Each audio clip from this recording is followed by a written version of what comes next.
আমার পার্টি করার কারণে যদি অন্য পার্টি আপনার জীবন, আপনার বাক স্বাধীনতা, আপনার সম্পদ, আপনার জান মালের উপরে কোনো ধরনের আঘাত করে, যদি আঘাত করে, তার উপরে আঘাত আমাদের পক্ষ থেকে ফরজ হয়ে যাবে। এখানে ফরজ বলতে আমি ধর্মীয় ভাবে বলি নাই, তারে দাউদকান্দির ওই পাশে কেমনে পাঠাইতে হয় সেটা আমরা দেখে নেব। আল্লাহর কসম করে বলতেছি, রাজনৈতিক দল যত ছোটই হোক বা যত বড়ই হোক, কারো গায়ে যদি কোনো হাত তোলে, কথার জবাব কথা দিয়ে হবে,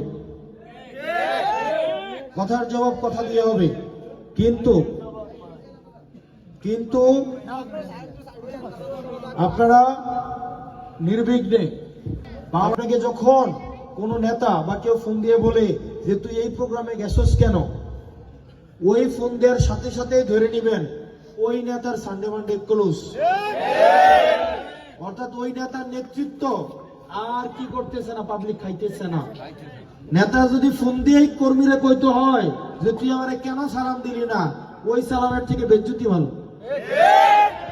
আমি যদি রাস্তা দিয়ে ওই আসে না একটা কথা, ওই যে বউরে ফিরে মারতে থাকে, তখন বউ জিগায় তুমি কি আমার লিয়ে খাইতে নাও, তখন কি কহে তুই কি মাইরে বুঝস না, তুই কি মাইরে বুঝস না যে তোর আমি খায়াম না খায়াম, বলে কিনা? তো তোমার প্রোগ্রামে যে যায় না, তাতে কি তুমি বুঝো না যে তোমার দল আর করবো কি করবো না? ফোন দিয়া তাইলে কেন জিগাও যে আর ওই প্রোগ্রামে গেছো কেন? মানে ওই প্রোগ্রামে যাওয়ার মানেই তো সিগন্যাল হয়ে গেছে যে আর তোমার দল, তোমার বিদায় ঘন্টা।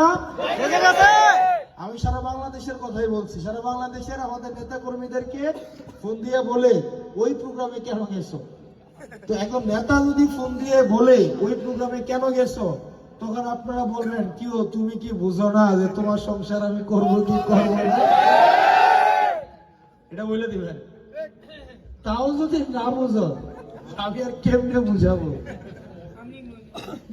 যাই হোক, বাংলাদেশের আইনে যে কোনো রাজনৈতিক দলে আপনি স্বাধীনভাবে অংশগ্রহণ করতে পারবেন, আবার বের হয়ে আসতেও পারবেন।